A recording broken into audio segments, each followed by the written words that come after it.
Kerala Gulf സെക്ടറിൽ air India express service വെട്ടിക്കുറയ്ക്കാനുള്ള തീരുമാനം പുനഃപരിശോധിക്കണമെന്ന് Malabar development council. ഇതിനായി MDC പ്രതിനിധികൾ എയർ ഇന്ത്യ ഉന്നതാധികാരികളുമായി ചർച്ച നടത്തുമെന്നും യോഗത്തിൽ തീരുമാനിച്ചു.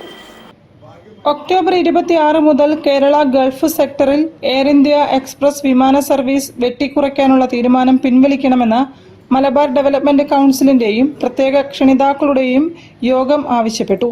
കുവൈറ്റിൽ നിന്നും കോഴിക്കോട്, കണ്ണൂർ മേഖലകളിലേക്കുള്ള വിമാന സർവീസുകൾ താൽക്കാലികമായി നിർത്തിവെക്കുന്നത് മലബാറിലെ വിമാനയാത്രക്കാരെ പ്രതിസന്ധിയിലാക്കുമെന്നും യോഗം വിലയിരുത്തി.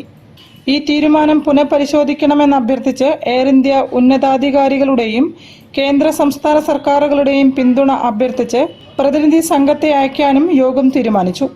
കൌൺസിൽ പ്രസിഡന്റും എയർപോർട്ട് ഉപദേശക സമിതി അംഗവുമായ ഷെവലിയാർ C. ചാക്കുണ്ണി യോഗത്തിൽ അധ്യക്ഷത വഹിച്ചു.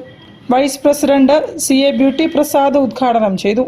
ഗൾഫ് സെക്ടറിൽ നിന്നുള്ള വിമാനയാത്രക്കാരുടെ മലബാറിലേക്കുള്ള യാത്രാക്ലേശം അദ്ദേഹം യോഗത്തിൽ വിശദീകരിച്ചു. പ്രവാസികളെ സംബന്ധിച്ചിടത്തോളം വലിയൊരു ബുദ്ധിമുട്ടാണ് ഗൾഫ് മേഖലയിൽ ഉണ്ടാക്കാൻ പോകുന്നത്.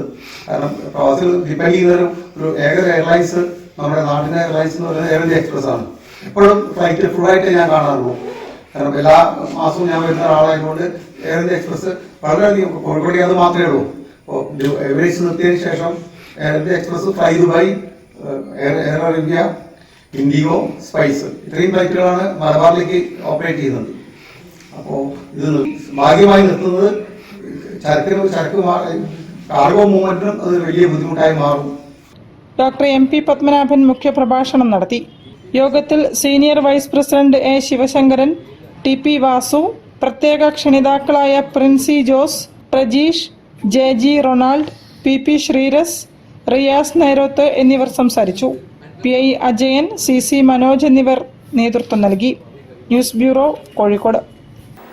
ചരിത്രാന്വേഷികൾക്ക് വഴികാട്ടി